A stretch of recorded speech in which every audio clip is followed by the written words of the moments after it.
will say is that the Ninja is definitely a much more tried and true name, coming in at PR number 4 here in EU, while Koko is a bit further down, PR 17. And Koko has definitely been a player who's sort of swapped around a lot of picks. We've seen a lot of Thor, we used to see a lot of Orb coming out of Koko, but now today we are seeing Koko locking in that Negan crossover for Jae-Yun, which is, I think, an interesting pick from a player that we're not necessarily as used to seeing play Jae-Yun. Obviously Ninja on that tried and true main of the Sidra, the cannon player for EU, and already racking up so much damage with that string out to the side. Koko struggling to find a response here. Has got a little bit of damage on, but Ninja is already almost about to push Koko into that red damage about 30 seconds into this game, and now both players on that sword. Ninja's going to be looking for a KO option really soon.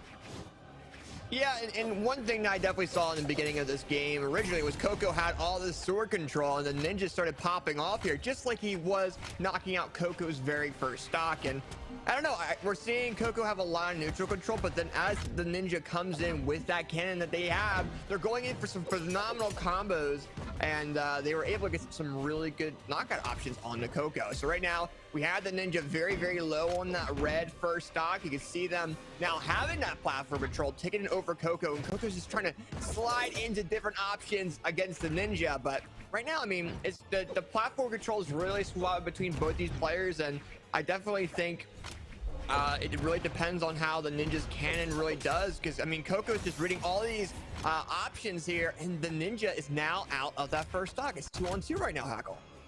Yeah, absolutely. I mean, Ninja was just trying to look to get any sort of value out of that first stock, trying to just like eke out any extra damage he could find, and he got a little bit, but it wasn't too much. Even with the unarmed, they're actually getting a good bit of damage, and immediately onto the sword. Koko hasn't even hit Ninja on their second stock right now, and Koko needs to find a response as soon as possible, because Ninja is kind of running away with the damage right now, pushing out to the side with the Sair.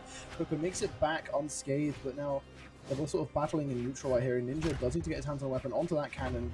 Very brutal weapon in the hands of a player like this, and he does have that KO confirm option with that D-Light Nair, so at any moment he could just find a KO. Sidelight Sair will do it, and a completely flawless response by Ninja after getting knocked onto his second stock, taking no damage in shutting down Koko's. Yeah, and a lot of that damage buildup came from Koko really choosing to play Greatsword over the Ninja. I mean, originally on the second stock, the Ninja was just reading the crap out of them, right? So now we're going into this, the Ninja now having a 1-stock lead, and Koko's still trying to go with that Greatsword, starting to land some stuff up, but staying relatively even between both these players. And for Koko, you really have to think why, if they're going to go over to that sword or not, to really be able to bring things back. But right now, that Greatsword may not be the option. The Ninja coming in with that lovely cannon dare on the Koko, and the Ninja goes ahead and gets the very first round to their name. That was brutal. That went from sort of like a bit of a neck-and-neck game to begin with, to Ninja just absolutely dominating towards the end. Then we're going to be getting straight back into game 2, and we're not seeing a legend swap coming out of Koko. I guess Koko was confident in that Greatsword, confident in finding that adaptation that we are going to be going to a different stage here. We are going to be going to Apocalypse here for game number 2.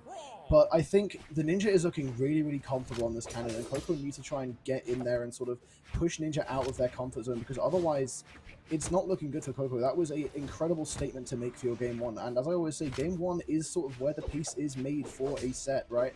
It's where you're sort of trying to sort of get that download on your opponent, read how they're going to be responding to things, and sort of buffer your mental to see how you're going to be playing that set. And if you win that handily in game 1, that is a really good start for you. Ooh, that was a nice read out of Koko though, and now Ninja actually being slightly more damaged than Koko. Koko making a good first statement here with that Greatsword, and the end-sig to cover that dodge away. Ninja's running out of options here. Koko manages to, you know, get back and hold stage control. Ninja now very damaged in comparison to Koko, but both players on their very string-heavy weapons here, so it really could go either way right now. Yeah, and there you go. Koko comes in with that lovely Greatsword 2-piece signature knockout there onto the Ninja729, and I don't know, I think Koko is starting to pick up their Greatsword speed that they need to really challenge the Ninja's speed and momentum with sword and with that cannon. However, as I say that, we see the Ninja coming in with that sword, going in for a couple different sword combos here and there, gets that side air in. Koko now having to come back to platform, does not get any damage knocked to them. They both exchange missing attacks here and there, and Koko's trying to go in for some sort of Greatsword attack on the Ninja. The Ninja removes Koko's Greatsword, and Koko gets another Greatsword, has been saving it up a little bit, and right now has the platform control, throws it actually away and does some unarmed attacks here and there. And that just shows you the control these players have with their characters. It doesn't even matter if they have a weapon. They're able to go ahead and go straight forward and really land these light attacks with unarmed. And as they say that right now, the Ninja coming with that cannon there as we get to the 2-minute mark, making things 2-on-2. But I mean, Koko's got a little bit of a lead right now. Yeah, I think the Ninja was kind of caught off guard by the aggression of this greatsword and immediately going in swinging with the unarmed. Delight into ground pound almost shuts down Ninja's second stock already, but the Ninja is going to respond with some damage of his own, which is a bit of a change up compared to last game because Ninja did find that flawless second stock, which Koko hasn't been able to do. Although that is a nice read with that enter. We've seen Koko go for that multiple times this game, and I think he's probably hit it more times than he's missed it. Really, really good accuracy with that Sig, and now Ninja down onto their final stock here as Koko is only in the yellow on their second, and Koko is really starving out Ninja here, keeping his hands on that greatsword. And I mean, the Ninja, the cannon definitely has been working out, but I think they need to think about how they're mixing up their dodges because Koko is reading them so consistently. Yeah, and I think the greatsword, and whether it be in 1v1 or 2v2s, hasn't really been out for, the weapon's been out for a while, but there wasn't a lot of players really playing greatsword. So a lot of these players are still getting used to the movement. But as I say that, the Ninja goes in with that phenomenal cannon 3-piece, and Koko is now down to their final stock with the Ninja, and things are a lot more even than what they were just a second ago. Dude, I love seeing that little string off the side there into the recovery. It's always so satisfying when it knocks out, man. And Ninja is sort of the tried and true warrior of that string. But Koko does still have a slight lead in damage here. Ninja did a good job to equalize the stocks, but now he's going to be looking to equalize the damage in turn. Ninja on that cannon, starving out Koko. Going to try and starve out even further, but Koko manages to get their hands on the greatsword and immediately put a lot of damage onto Ninja. That is the thing with greatsword. It's a bit slow, but it can tack on so much damage so quickly. Cannon is sort of another very string-heavy weapon, but it's a bit faster and therefore a bit less damaging than greatsword, which means that Ninja has to put in, I think, a bit more effort to build up the damage than Koko when he's on that greatsword. Yeah, absolutely, and I think that's just because of the nature of the weapon, right? It's very combo based. It's not like it's a one and done style thing, like for example, Axe Sider, etc., etc. Or Sword Sider, for example. You really have to go in for 2 or 3-piece base combos, and I think the Ninja realized that, is trying to keep that platform control so Koko can't really go in for these options, but does a little bit of a mistake, throws a signature out, which allows Koko to pick up that sword. Koko gets that neutral light, may now have this option over the Ninja, and it's really going to come down to how they really approach each other. Koko trying to go in for these downlifts to silent the sword combo, and the Ninja is out of that final stock, and Koko takes this round going into the next game. And it just goes to show how much that control and the readiness of the player is really needed going into these games. Now we're going into the next round, and I don't know how you're feeling about it so far, Hackle. I'm enjoying it so far. It's definitely a very interesting matchup, to say the very least. Definitely, man. I mean, from that first game, I was really thinking Ninja was looking really, really on form. And Ninja did manage to bring back a lot of the damage there in that game too. But Koko definitely woke up in this game too, with that greatsword especially managed to get, because the greatsword in game 1 did very, very little in comparison to the sword. Koko, I think, was trying to sort of feel out his opponent, think about how he was going to get the damage onto Koko with the greatsword. Now that he's had the time to adapt, he is doing a lot more with that greatsword. And Ninja is forced off the side and giving Koko the stage control. And I mean, that's kind of a testament to sort of the confidence that Koko has right now. Ninja has to give them that respect, because the Ninja is actually, you know, afraid of pushing back onto stage and risking that extra damage. So now Ninja does have the sword in hand. That sidelight catches kind of awkwardly, and Koko's going to capitalize with a 3-piece greatsword string. Both players in the yellow right now, but Ninja getting pushed deep into the orange. Nice read by Koko. Doesn't manage to find the finishing move, which might have knocked out now Ninja onto that cannon. Very brutal weapon in the hands of this player, but Koko has already made such a statement at the start of this game. Yeah, absolutely. And I mean, that was a phenomenal greatsword combo, and that's something I definitely did not expect to see on the Ninja, especially with them being on the weapon that they are. So right now, Koko comes in with that 2-piece and that neutral signature, and the Ninja is down to that second stock, and we're seeing a lot more greatsword control come out of Koko, and that's where I think they're going to need to go ahead and win, while also having that sword as a backup to say, okay, maybe once the Ninja goes and reads my greatsword, I have that sword option as well.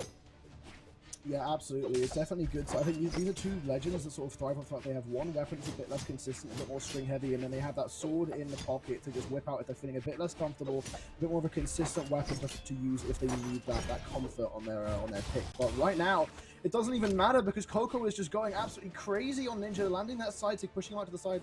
Ninja trying to recover high, gets caught by the string, manages to spot dodge, but Ninja is the dodges are always getting caught by Koko. That wasn't the first time we've seen Koko not catch a dodge with that end sync. I think Ninja needs to be trying to mix that up a lot better if he wants to avoid getting knocked out really early by Koko. D-Light's there to shut down the second stock, and Koko is 2 stocks up against Ninja right now. Yeah, and I think Koko really has understood how to really counter the Ninja's cannon a little bit. You can see the Ninja starting to go over to that sword, saying, you know what, I'm going to respect that. I'm going to go in for these different sword combos, these sword dare, side air options to see if I can knock out Koko. At least with his first stock. You definitely don't want to get 3 stock in a tournament of this size, right? You don't want to have that situation. You can see the Ninja really trying to get these knockout options. That neutral light that lands but does not knock, and Koko is unable to come back to that ledge, and just came down to the overall control the Ninja had with that sword on Koko off that ledge. Yeah, absolutely. I mean, even though Koko just lost their first stock, Ninja is an entire stock down from Koko, and actually slightly more damaged on this final stock than Koko is on their second, and so Ninja really has to pull out all the stops here if they want to try and win this game or even get it close, because right now that is a nice start though. Goes for the second recovery, doesn't find it with the nair to extend as well. Koko suddenly being so much more damaged on this second stock than they were a second ago. That is the power of the cannon when you catch a dodge and when you can get that string. But Koko again, Ninja keeps on spot dodging and keeps on getting caught by that end-sig from Koko, and Koko lands the recovery. Isn't quite enough just yet, but the Ninja really is on their last leg right here. The pocket sand sig comes out but doesn't connect, and Ninja just sort of scrapping for literally anything at this point. Yeah, and I think originally the Ninja now goes ahead and knocks out Koko's second stock, was really trying to go with that sword for a knockout options and going with that cannon for realistically just damage buildup. I think Koko started realizing that, and the Ninja swapped it up and got that grab because of down signature. But Koko says, you know what? I'm still going to knock you out. The Ninja is out of that final stock, and Koko takes another game to their name. And this is a very big deal for the Ninja. They do not want to be they don't want to get 3-1s, right? They want to have the opportunity of going into a game 5. So you definitely going to see the Ninja kind of change their play style going to game number 4, and we'll see how Koko really does against it. But Koko's greatsword has been going off, and I love seeing this type of gameplay in general. Absolutely, man. I mean, it's definitely a battle of the string weapons right here. As Ninja is very heavily reliant on that cannon. They definitely get a lot of work done with the sword when needed, but if they could choose, they would be on that cannon every given chance. So it's definitely who can get the most brutal strings out on another person. But I think Koko is just getting so many more reads than Ninja right now, and that's kind of what you need with a string-based weapon like greatsword or cannon. Ninja doesn't find the dodge read there. Says back towards the stage with both players entering the deep yellow here on their first stocks. Koko slightly more damage than Ninja, but nothing really to write home about. Koko building up his own damage onto Ninja now, and both players sort of scrapping for any kind of early momentum in this game. Yeah, absolutely. There's no real advantage, like person with an advantage with their first stocks, and that's usually how it is for a lot of 1v1 based round 4, round 5 games. Every once in a while, like a round 1, round 2, round 3 match will be like very one-sided at the beginning, but as you can see it right now, the Ninja is just going crazy, gets that phenomenal knockout there on the Koko, and now has the lead. And what realistically Koko has to think of is like, okay, how do I counter the Onyx of the Ninja? Because keep in mind, the Ninja was playing Sidra and now has swapped over to the Onyx, which has that cannon, which also has that gauntlet, and that cannon of the Onyx is going crazy on Koko right now. Yeah, absolutely. I mean, Ninja is finding so much damage with that cannon. That really could be a sign that Koko is sort of a lot better at fighting Ninja's sword, right? Ninja is doing most of the work on that cannon, has barely even touched the gauntlet so far. We're yet to see what they could do in this matchup, but it doesn't really matter if the Ninja can just get everything done on one weapon alone. Has Koko a full stock behind right now, already in the red on their second stock. D-Light into Ned, so Dare into Ned does not connect for Koko. And Ninja now onto these gauntlets, doesn't land the D-Light, and now it's up to Ninja to try and starve out Koko and find his second stock take. Yeah, and one thing we definitely have to say is the way the Ninja is really approaching Koko has changed significantly with that Onyx. Originally, it was going in for side airs, but now we're seeing these down lights and these different attacks that Koko is not prepared for fully, which is allowed for the Ninja to kind of have this control. But right now, like you said, it is They both were down very, very low of their stocks. Koko is now down to their last stock, and the Ninja has found some type of option against Koko and might get a 3 stock depending on how things go here. Oh, well, you had to curse it, and Sid comes out, but Ninja is a full stock ahead of Koko right now, and I think they have the cannon primed. Yes, they do. We have a battle of string weapons once again. Ninja has been looking really, really comfortable on this cannon, this game especially in comparison to previous, but gets caught by Koko. An incredible little read on that spot dodge, and just building up even more damage here.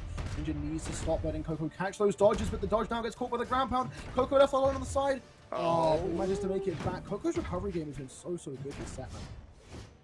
Yeah, Koko really knows their options, especially going off a ledge, because I think right now Koko is going crazy also on the platform. It doesn't matter what options they have. They know their options pretty well. It comes down to them really using them to their advantage, right? So right now the Ninja on a very low second stock. Can Koko reverse this? I don't know with the way the Ninja's playing that cannon. Oh no! The Ninja knocking out Koko, realizing the space that Koko had to come back to that ledge, and took advantage of it, and Koko just could not come back at all. Yeah, absolutely, man. And I mean, I'm not too surprised to see Game 5 here, right? I mean, their lifetime history is 2-1 in favor of Ninja, but that 2-1 is not a big difference. And these are two players that are definitely very, very confident and definitely very, very comfortable on their picks right now. So, I mean, going into a Game 5, I'm excited, but I kind of saw it coming, and we're going back to the exact same stage, the exact same matchup for Game number 5. Yeah, and I like how we're seeing all these playstyle changes, right? Because originally Koko was reading the cannon of the Ninja on that Citra, and then as soon as they swapped over to that Onyx and started going crazy with that cannon, now Koko is having issues against that. But as I say that, look at Koko so far. That dare misses barely. That might have been a knockout option, but look at where the Ninja's at on that first stock within the first 30 seconds. Yeah, absolutely. So much damage went up so quickly. I guess Ninja was sort of comfortable with the idea that Koko was going to be building damage with that great sword especially, and Koko sort of coming in and showing that the sword is also getting a lot of work done. Ninja now on those gauntlets, definitely the less comfortable weapon of the two on this Onyx pick for Ninja, but this honestly still is very doable for both players. No dodge read by the Ninja though, and Koko is still holding on to a bit of a damage lead here. Yeah, the Ninja started to change things around now, and the main reason that I would assume the Ninja swapped over to the Onyx was to get some sort of gauntlet option, except just having that cannon. They were going with that sword, but the sword of Koko was really overpowering the Ninja sword, so I think maybe that was one of the reasons why the Ninja swapped out, but it could also be for the movement of the character as well. And so far, man, I mean, the Ninja has brought this back to their favor very, very well. Koko just needs to get these knockout options. They side her into weapon throw to not get that knockout, and now Koko has that advantage. Can they keep it? Can they keep that advantage is going to be the real question. Yeah, absolutely. I think part of me is thinking that the Ninja swapped to this pick simply because of the high defense, because they were getting knocked out incredibly early by that end-sig off of Koko's greatsword, and now having that 8 defense or 7, depending on stance, that they're running with Onyx could really change the speed at which they're getting knocked out. They survived so many Sayers last stop. It's kind of a testament to how survivable this legend is. Meanwhile, Koko has very, very balanced stats on this J, and so Ninja now trying to keep them off the side here with these gauntlets. Actually lets them get back and doesn't manage to punish the recovery, and now Koko holding that stage control, struggling to catch anything off Ninja though, and Ninja finds sidelight into recovery onto that cannon now most likely, and looking to build as much damage as possible. Yeah, and the one thing that Koko really had over the Ninja was I mean, for one of the rounds was the greatsword, right? The greatsword went absolutely crazy, and I think maybe that was why Ninja went over to that Onyx, was to get that gauntlet so they could counter the greatsword a little bit more, because that sidelight and recovery worked out very, very well in their favor, and it seems to be character picks so good. And I think Koko's now starting to counter the cannon a little bit. You can see that her movement has changed a little bit to adapt. That sidelight does not fully land, but that 2-piece does. The neutral signature does not land because of the Ninja's movement. But can Koko get this knockout option on the Ninja? Is not able to, allow for the Ninja to get that cannon. And look how close this is so far. It's 2 stocks red And we're now going into like the third, like the fourth minute, but Koko did not knock out with that neutral signature. The Ninja almost getting two-piece, but Koko's going for the same two-piece combo. He's going for the silent into neutral signature, which will be punished by the Ninja if he keeps throwing it out. Look, and there you go. It was just got punished again in the sense of, oh, but maybe not. Koko's recovery comes in clutch instead, but the Ninja was starting to read Koko's greatsword a little bit. Dude, I'm sure that if the Ninja was still on stage, that first N-Sig would have KO'd. Like I was saying, that high defense of Onyx is really keeping them alive in some situations here. And the Ninja does need to equalize these stocks, but with the cannon in hand, D-Light Nair at your service here, Ninja does have all the tools at their disposal to just equalize these stocks as soon as possible. But right now, struggling to find any neutral openings on Koko, using a lot of weapons. Koko finds the dodge catch and builds a little more damage onto that sword now, keeping Ninja on their toes. Koko keeping them away from the center of the stage. Ninja manages to get back, grab those gauntlets, but doesn't have as easy of a knockout option on this weapon in comparison to cannon. Yeah, you can say that, but look at the damage build Koko has on the Ninja. That weapon swap has definitely helped him out, because now the Ninja's in the orangey red on that final stock. Koko might get this knockout option. We'll have to see. Throws the sword. Weapon starves the Ninja, trying to go for some type of great sword knockout option. Saying, you know what, let's see what we can do. But the Ninja picks up that cannon, tries to go for a dip, but throws it the opposite way, which might give Koko this opportunity of a knockout on the Ninja's final stock. Will it happen? Weapon throw comes out, Siren comes out. It's gonna be so close. Can they get it? The Ninja with the neutralite picks up gauntlets, and I see a grab pound coming in, and it's now one stock off. But look how low the Ninja is on that final stock. That's gonna be very, very critical that the Ninja does not get hit by Koko if they want to go and turn this around. Yeah, I'm gonna say it. Ninja needs to make sure Koko doesn't get their hands on that greatsword, because that N-Sig is coming if Koko gets their hand on the greatsword, and that is going to be it for Ninja. But that is a nice bit of damage built up. Ninja needs to try and play as forcefully as possible. That side sig would have absolutely done it, but that dodge was insane. Ninja building up the damage on the cannon. Now Koko holding stage control. Ninja gets the gauntlets in hand. The defense keeping Ninja alive for the time being. Ninja has built up good damage on Koko, but not quite enough for the knockout. Yet the recovery is going to do it. Koko takes it from game 5. Yoinking it away from Ninja, but it was such a close game. 20 damage difference between those two players, man.